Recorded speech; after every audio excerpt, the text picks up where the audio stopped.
waaw sëñ Pape man yàlla dafa dogal bi ma juddoo ba nëgë nii je mène une vie de souffrance maa ngi siy sant yàlla bu baax waaw une vie de souffrance bu ma nee la bi may soutenir sama thèse de doctorat en France dama tëb miir doo ko gëm bi may soutenir sama thèse de doctorat en France à l'université de Paris 8 en 2011 yàlla mii sama borom te tiim ma dama tëb miir li tax ma tëb miir mooy j'ai quitté le Sénégal avec le visa C alors qu'il me fallait un visa de type D visa D bi moom moo lay may titre de séjour ma dem ak visa C bi bon j'étais régulièrement inscrit à l'université jamono boobu Nicolas Sarkozy moo fa nekkoon bind ko lettre man j'ai une lettre du président Sarkozy boo xam ne man nga ko adressé Sarkozy ni ma demal service immigration nga ni leen maa la recommandé ak ñoom nañ taxaw ci ay kayit ma dem gars yi bañ yow xam nga tubaab règle ak réglementation ak ay normes ñoo fay taxaw ma dem ñu ne ma fallait même pas écrire au président de la République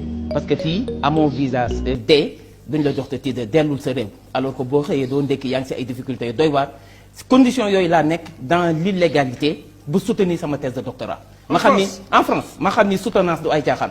mais nan nga def ak toutes ces difficultés yi nga traversé foofu. mais loolu c'est incha allah loolu ko doon dundee. xam nga jeune bu jógee Sénégal dem France.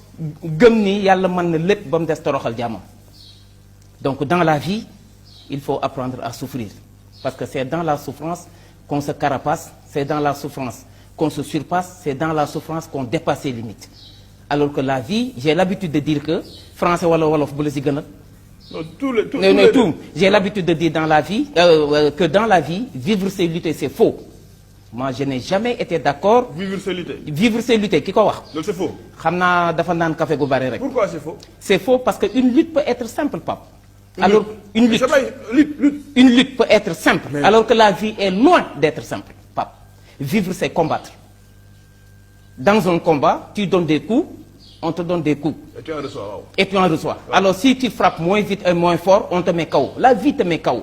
Et quand la vie te met KO, il te sera extrêmement difficile de te relever. waaye su boobaa xoolal ñi la sopp yaakaar la nga bañ a tas seen yaakaar xool say noon yi socc ba seen bañ weex ñu fas yéene nga torox. loolu moo lay may courage nga jukk. lan moo nekkoon sa force. man sama force moo doon gëm ni benn jour si sama nekk à l'université de Paris 8 fi ma dëkkoon si benn foyer damay nekk en méditation man j'aime méditer. di méditer. ma ni namm njaboot. wéttali ko yàllaa ko gën. namm njaboot nekk bitim réew sa njaboot nekk Sénégal j'avais laissé mes épouses et mes enfants au Sénégal ma ni yàlla xam loo ma ni namm njaboot wéttali ko yàlla moo ko gën. ñeewantal njaboot dénk leen yàllaa ko gën yàkkamti wóolu yàllaa ko gën loolu méditation moo ma ko may.